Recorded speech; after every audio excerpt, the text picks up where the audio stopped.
Ladies and gentlemen, the champ is here. Yeah. Keep on going, Torch. We in the special edition of Bridge Business with Big Horse. Let's go. We here. I go by the name of Sway. I've been telling y'all this for years. I've been saying it for years.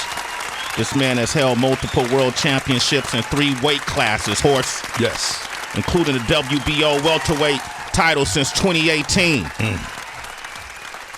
He's had them all, the unified WBA, Super, WBC, IBF, WBO, ring, and lineal light welterweight titles between 2015 and 2017.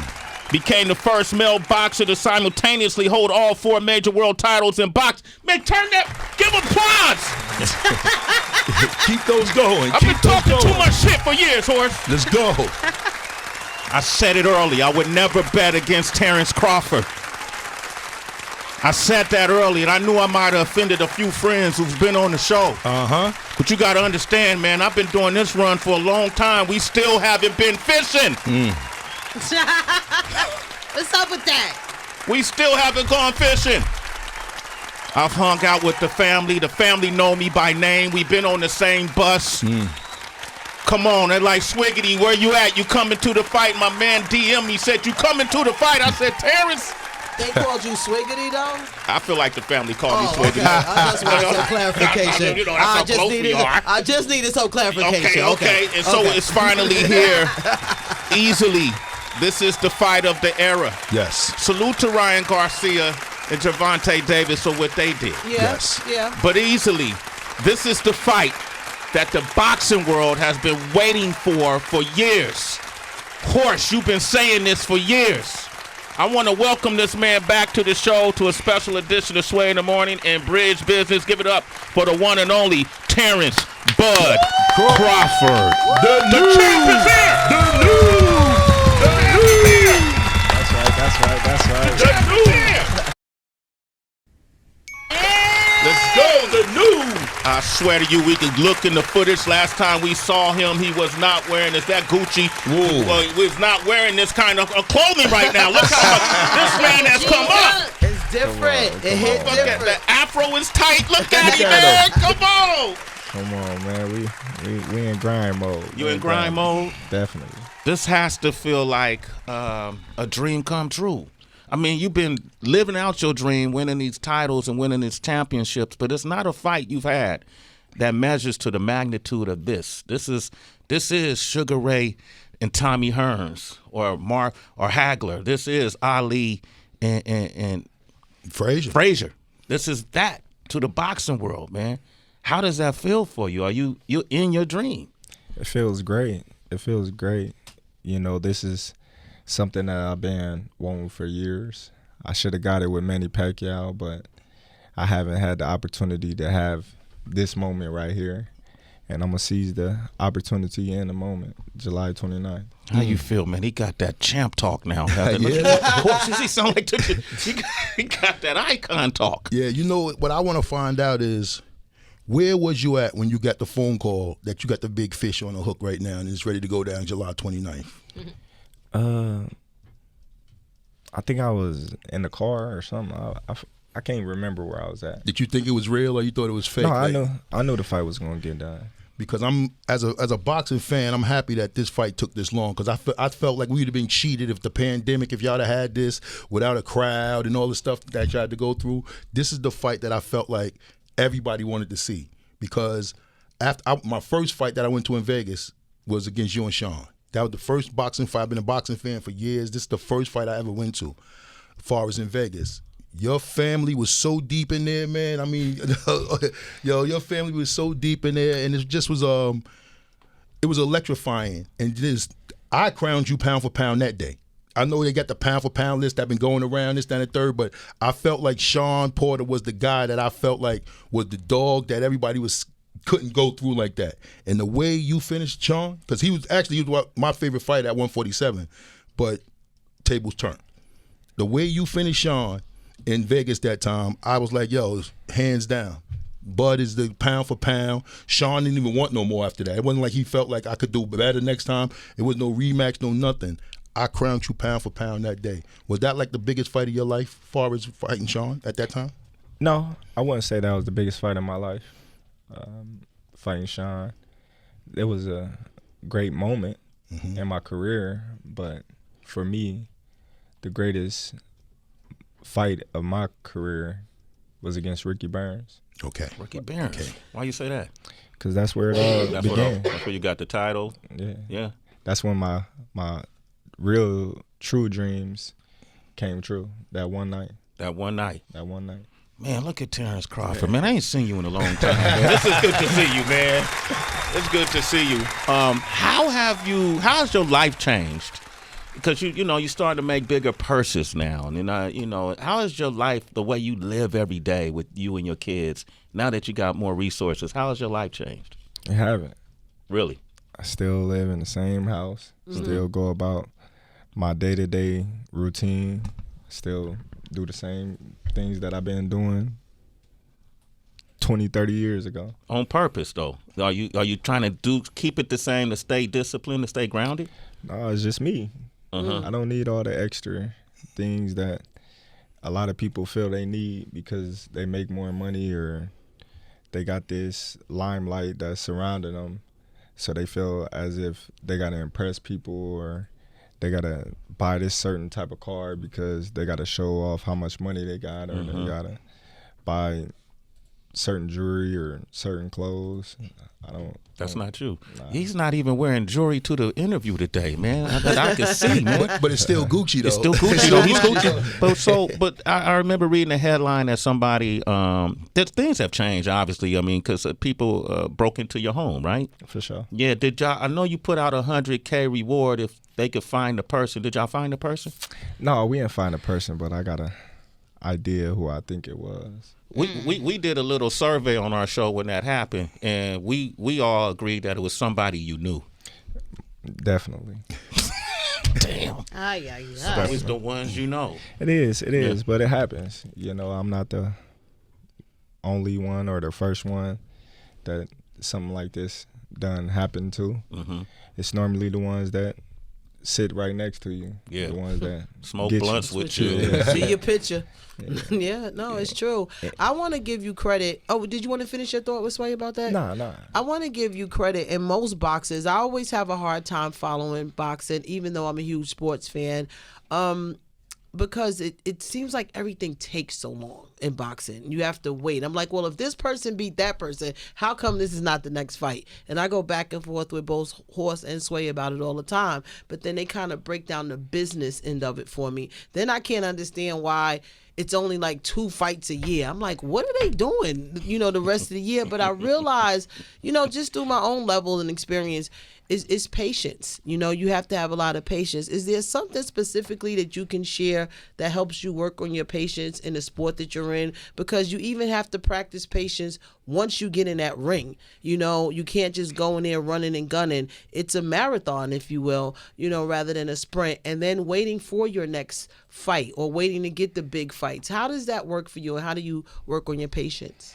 Well, I'm pretty sure a lot of fighters would like and love to fight more often, but things ain't like they was back in the days. See, back in the days, people will fight 3-4 times in one month. Oh, okay. But at the same time, they wasn't getting paid the same as we was. So the business was different. Yeah, definitely. Yeah. So, they had to fight more often. Nowadays, boxers and managers and the business side of boxing has changed dramatically to where one fight you done made more than those fighters back in the days then made in their careers in 1 year. But at the same time, the cost of living is up too. Yeah. So So we was talking about things having changed. You said nothing really changed. I think since you left, you departed your ways with Top Rank. As far as Top Rank, and you've been doing your own thing. How has that been working for you? As far as promoting your own fights and doing things like that, being Bud. Oh, it's been great. It's been great. It was a little rocky at first, but everything happened for a reason, and God makes no mistakes. And everything is where it is right now because of the chances that I took on myself. Amen. So I want to bring this up too because maybe not even a year ago you posted a picture with Hove. And after you post the picture with Hove, it seemed like the negotiations started taking off a little bit faster as far as with you and Earl Spence. Did he give you any type of insight or something like that when you had like a meeting or something like that? Because I saw a picture with y'all both. I was like, oh, maybe this guy might be headed to Rock Nation or something like that. No. We talked a little bit. You know, Jay a cool dude, very wise. No, he didn't have nothing to do with how negotiations was going or anything. Okay, because I thought that he might have gave you a little That's insight. signing. Rock Nation Sports, maybe. That's what I was about to say. I saw that going down. I'm like, uh-oh, it might be going down over there. Terence being secretive. You know, I want to go back to Top Rank because I remember you filed a lawsuit against Top Rank. This is correct, right? For sure. Okay, and you claim that they had discriminatory practices. They had racial bias in how they handled their business. Can you elaborate on that? Do you still feel the same? Well, you know, I ain't gonna talk about the case because it's still ongoing. Okay.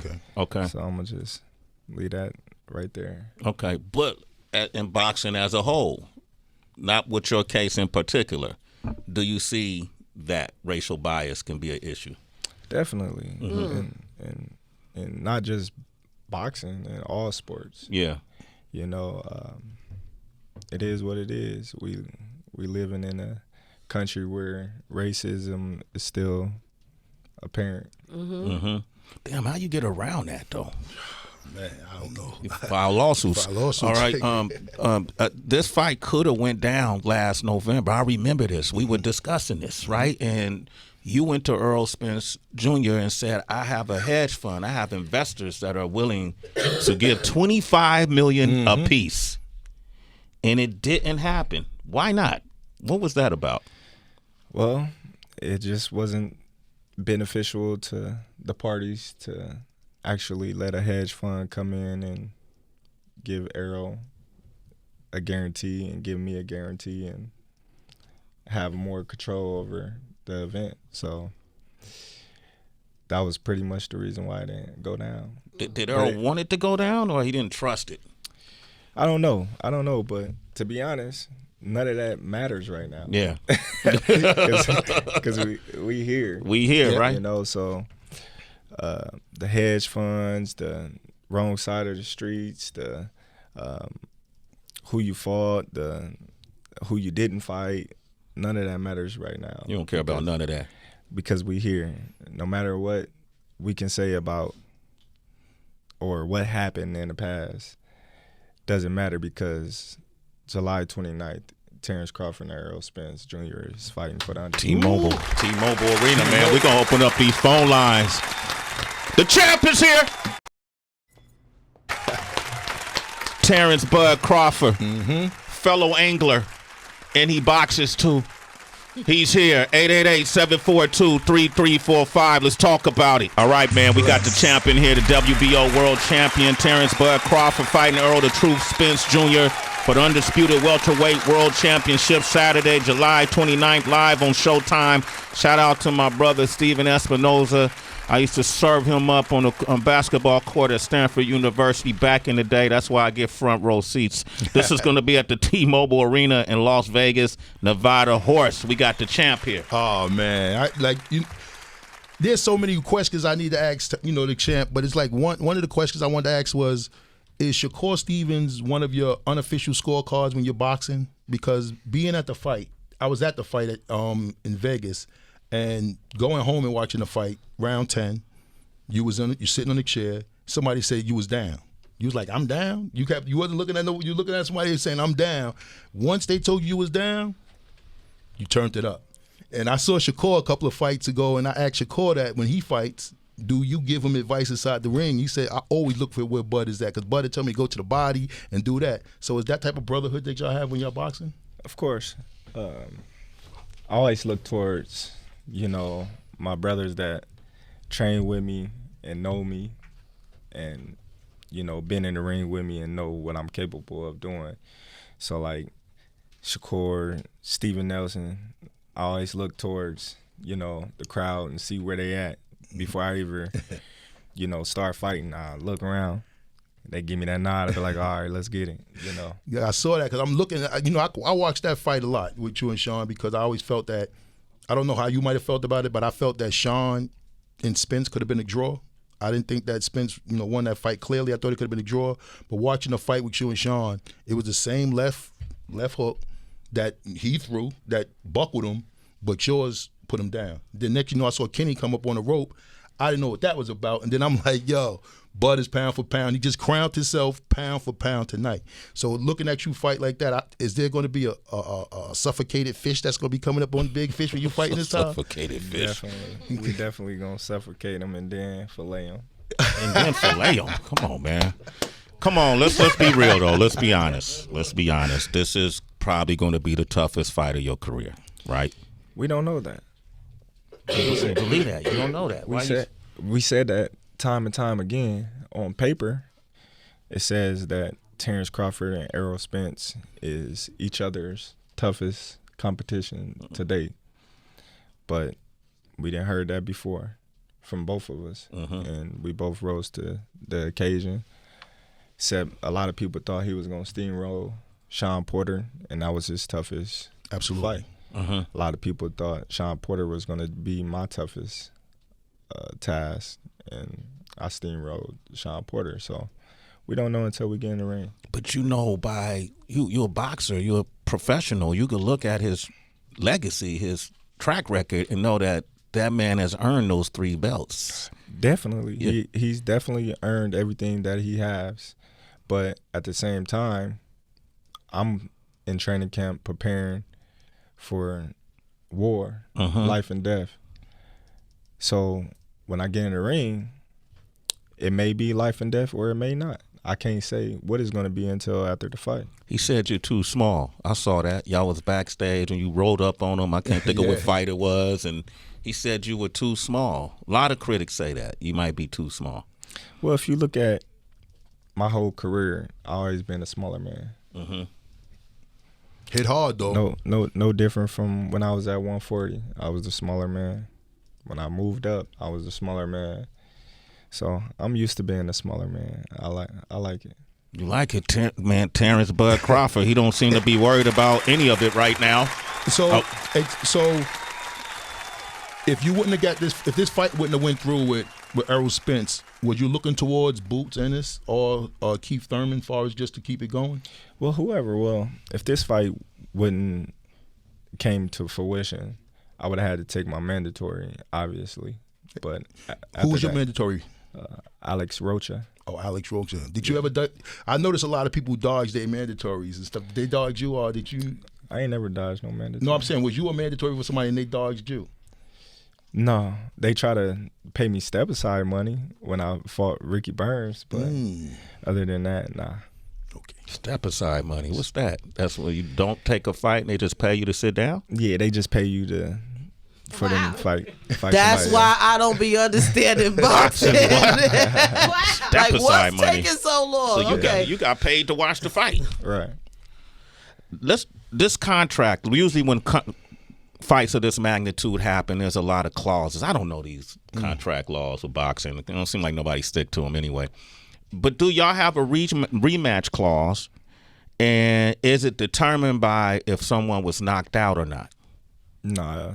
No. It's when you got a rematch clause, it's just in there. It's in place. So if you get knocked out, you still get the person still gets the rematch. Yeah. Is there one in there in this contract? Yeah.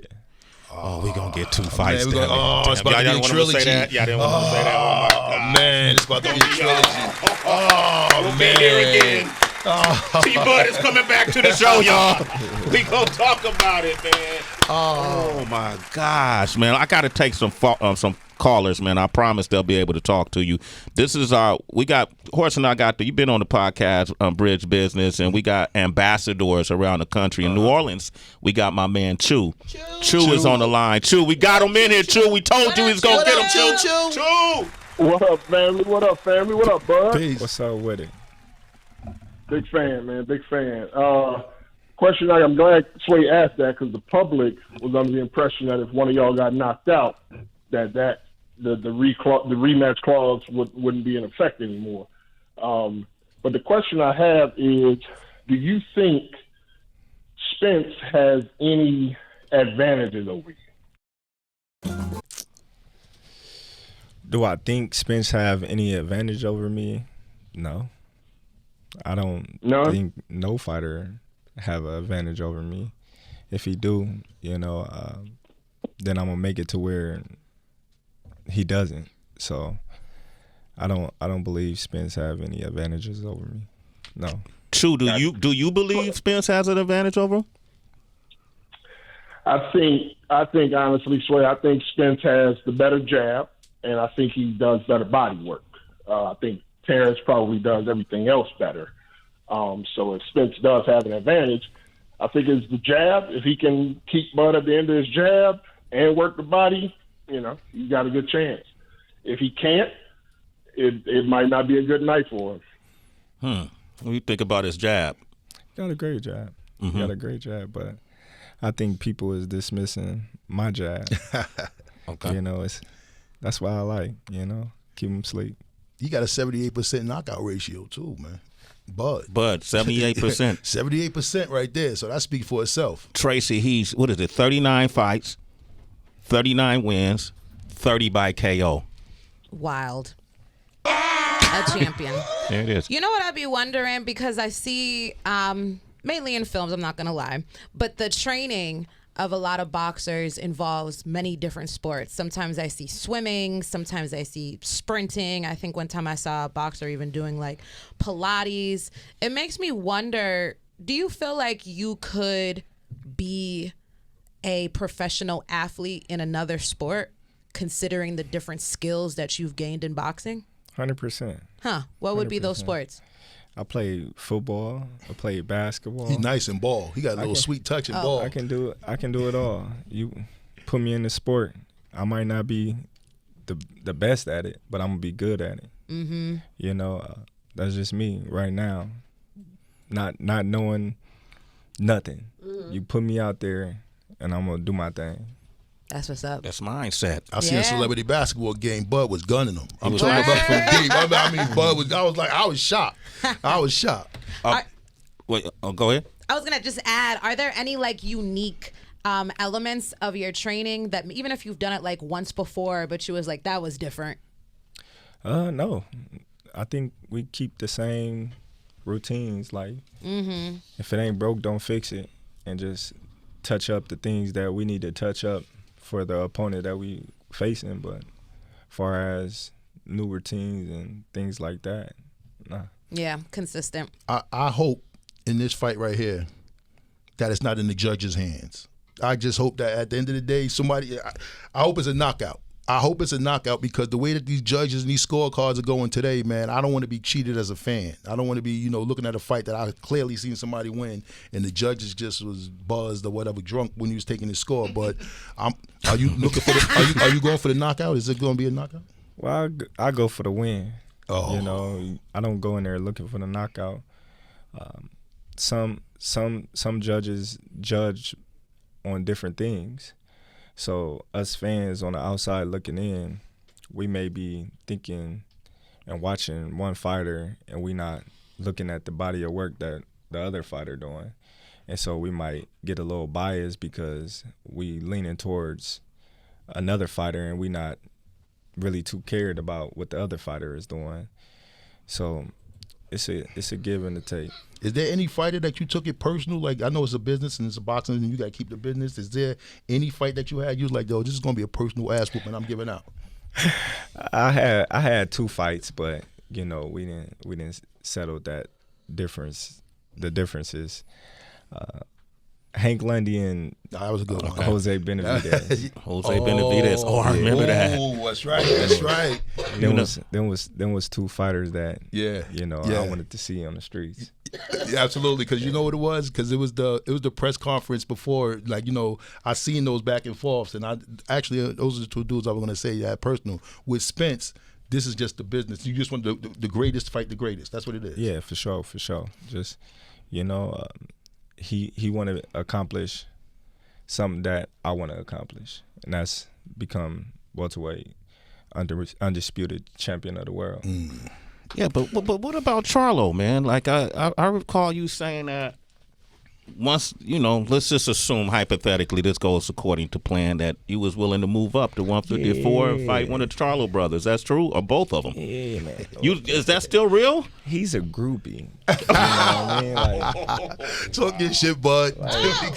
I just feel like ever since I moved, and they was cool. You know what I mean? I'm still cool with Jamal. Jamal's still cool people, but Jamel, like, dude just like weird. Like, he always angry, he always yelling, he always, doing some off the wall psycho type stuff. But what is it between y'all two? How did that happen? That's what I'm about to tell you. Okay. When I moved up in weight, and soon as I called out Spence and my name was being involved in Spence, he act like that was his fiance or something.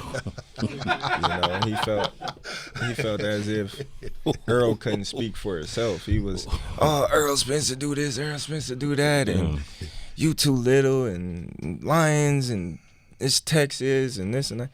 Boy, you from Lafayette, Louisiana, while you screaming Texas, and he from New York. Let me and Earl handle this, and you just sit in the sideline. Because we all know he be beating you up in sparring. You know what I mean? That's why you know what I mean? Is that a fact, though? Is that well known? Listen, I ain't going to put out their business, but listen. Yeah, that's pretty much the part where me and him start heating up. And then he saying I'm not fighting nobody and this and that. And I'm like, dude, we on two different levels, bruh. Congratulations, you became undisputed. I take my hats off to you. You worked tremendously hard to get to where you at, and I respect that. But the level that Charlo on and the level that Terence Crawford on is two different levels. Don't nobody ever be at his fights. It's night and day. You saying he ain't got an audience? But I'm saying he claimed he sells so much, and he's this big superstar, but he could fight though. Like, it's like, he got a track record. But who is he fighting though? He didn't want to fight Laura. Okay, they say that about you, T-Bud. Who you fought? That's what they've been saying that about you. You look at all the world champions I fought, and look at all the world champions he fought. Look at all the world champions I fought. Look at all the world champions Earl fought. They was going back and forth about that. Carol Brooks, and he said, "Look what I did to him." Then they go with Sean Porter. He said, "You did it, but I finished him." So they kept going. Three different weight classes. In 3 different weight classes. That's what you. 3 different weight classes. Been doing this. Captured my first title in 2014. That's almost 10 years. I can say a lot, but I just, sit back and let them talk. Been doing this. As far as this training camp, what you doing different in this training camp that you didn't do before in other training camps? Nothing. Nothing. Same thing. Damn. It's basic. He's ready for the big fish. I'm ready for it, man. I'm here for. I'm just so happy that this is actually about to happen. Horse hasn't slept since y'all made the announcement. Honestly, because you know what it is. Boxing is missing this. Boxing is missing champions fighting champions. Boxing is missing everybody doing what the best fighting the best. So to actually see these two guys wanting to do it without bad blood, it's the business at it. You got a belt, I want all the rest of your 3 belts. You want this? You want to be undisputed? Come get it. So I like to see that right there. That's the matchups that I love to see. I think it need to be more of those in boxing. Well, that's why I felt, and you could tell me how you feel, and I know this is unpopular, but I felt that Devin Haney retained his titles. I didn't feel like Loma did enough to take the titles from Devin Haney. That was unpopular. I know people looking at me, but I come from that era of where you got to beat up the champ. Yeah, take it. To take the belts. What was your thoughts on that fight? That was a close fight. A lot of people gave Loma the victory. A lot of people gave Devin the victory. Yeah. They look at, like I was saying earlier when I said a lot of people was looking at Lomachenko work, but they wasn't paying attention to Devin body of work, how he was going to the body and things like that. So I'm not no judge. I don't score fights. they scored it how they scored it, and Devin retained all his titles, and he the undisputed lightweight champion of the world. Did you put Shakur up to stepping in the ring and staring at Devin like he was a piece of meat on a plate after he won the title? No, You didn't do that? Listen, little bro want all the smoke. Yeah. You know, and he's coming for anybody with a belt. Where you from, Sway? Well, who's from? Shakur. Devin Haney's from Vegas. Shakur, I'm talking about. Newark. His father's from Oakland. Shakur from Newark. Thank you. He's from Newark. Jersey. Jersey, boy. She from. All right, Mike. Thank you, bud. Mike News. I didn't know that. I thought he's, Terrence, I love watching you fight, and I think you're so ambidextrous in your use of like the orthodox and the southpaw. I'm just curious, how do you use that to your advantage going against Errol Spence? Well, that's why we watch the fight. You know, you have the questions that will be answered July 29th. Damn, that's a champ answer You ain't right feel there. nothing. You ain't feel nothing in that face off yesterday. It wasn't nothing that you saw yesterday. That like face boy, off was huge, He bro. wasn't scared. Like you ain't see like only a little shook. I see it. I don't think he was scared at all. You know, I think he's ready, just like he knows I'm ready. And this is a big moment for both of us. But when y'all stare at each other, like you was all up in his eyes, like I see some what weakness. are you looking for? Like when you look in the eye at the face off. I'm just looking at you. That's it. Yeah, but are you trying to see like if they lack confidence or? It doesn't matter what they lack or how they look. A person can be droopy and Droopy. a cat can be backed up in the corner and come out swinging. So, I just like to let people know that I'm for real, I'm serious, and it's about to go down. Terence Crawford is here, man. I'm gonna take one or two more calls so people don't be mad at me. Torian from Indiana, go ahead. What's your question? With the Wells Fargo. Yeah, I was wondering if you was going, like when you normally do, take it kind of slow. The first couple of rounds, you're going to come straight ahead at him, like we haven't seen you do before. Who knows? We never know how the fight may start, but however it start, that's just the way it start. I didn't start fast in some fights. I didn't start slow in some fights. Maybe this fight I had to start fast. Maybe this fight I had to start slow. July 29th, we'll see. There you go, selling it again. During the Davis-Garcia fight, I remember at the press conference, Gervonta was saying, I know something about you. Remember that? He was saying, I heard about you. I know what you don't like. And apparently there was a mole on the other side that was saying Garcia don't like that body punch. He got hurt in sparring with a body punch. And that ended up being the punch that Davis won the fight with. Do y'all have like inside information from, do you spar with people who sparred with Earl? Is that, I would do that. You know what I mean? What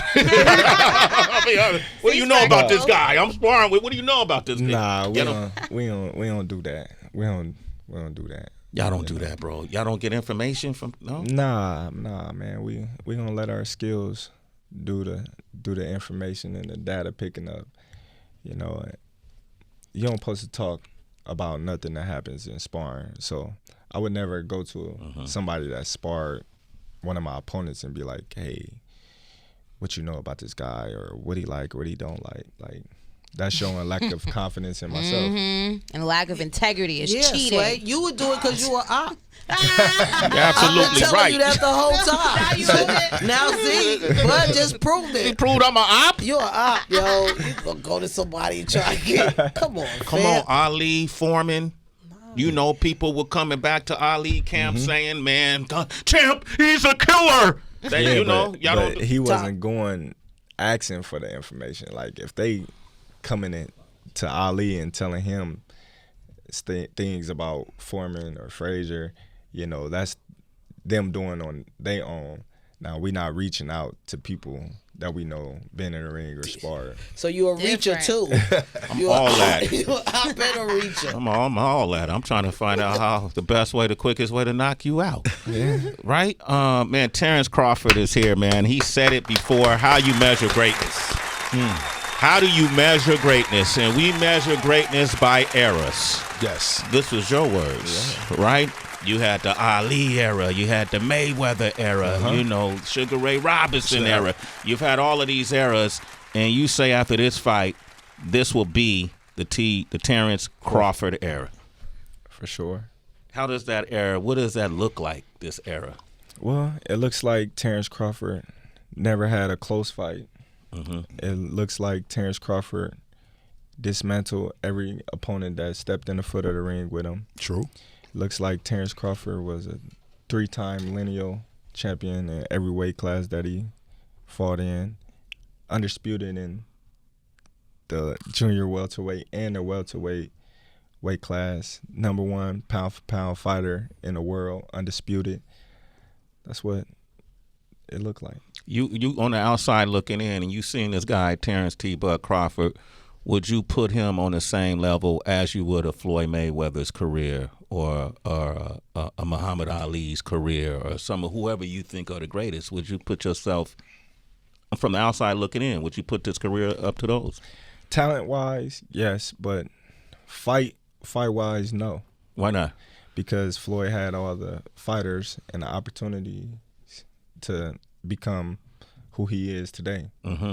You know, Floyd had the De La Hoyas, the Shane Mosleys, the Bertos, he had all the champions to fight, you know, from 130 to 154. And those are the opportunities that I miss because that was the last generation with big names. So he had a lot of fighters that was champions, that was great, Hall of Famers as well, that he was capable of fighting. Now, when you look at right now the playing field, the level of playing field that I'm in right now, the last guy to have a world superstar name was Manny Pacquiao. You know, and when he retired, that was it. You know, when Floyd was here, he had so many fighters to pick and choose from. So that's why it's so critical and big for boxing to have Terence Crawford and Errol Spence fight, because they know this is the last big rodeo. There it is, Terence Crawford. Horace, you want to ask him the last question? Go ahead, Horace. Hey, you know what? I want to, before I leave, I want to shout out your kids, first of all, but I want to shout out your daughter, Talea. Lele, y'all was calling her? Yes. If y'all remember, it was a viral footage of a young lady. She was in a track meet, and she couldn't put a sneaker on, and the girls left. They was, you know, they was ahead of her, and all you have saying like, "Come on, Lele, come on, Lele." That was your daughter, right? Yes. So that was a great comeback, and I saw the strive in her, and I seen like, yo, she ain't gonna let these girls beat her. And I mean, they had her beat by a stretch. Like, she had to put her sneakers on, and they was already running. So shout out to your kids and everything, man. Appreciate it. Thanks, man. Man, anything you want to say to the fans in closing, bro? Man, listen, I appreciate you, Sway. Always love. Absolutely. Got to get you out there, you know what I mean, on that water, you know. But July 29th, people, friends, family, tell everybody, come out, show support. If not, order the pay-per-view, because this is going to be one for the ages. I promise you that. One for the ages. I love it, man. Terence Bud Crawford. Give him a big round of applause, man. That's our family right here.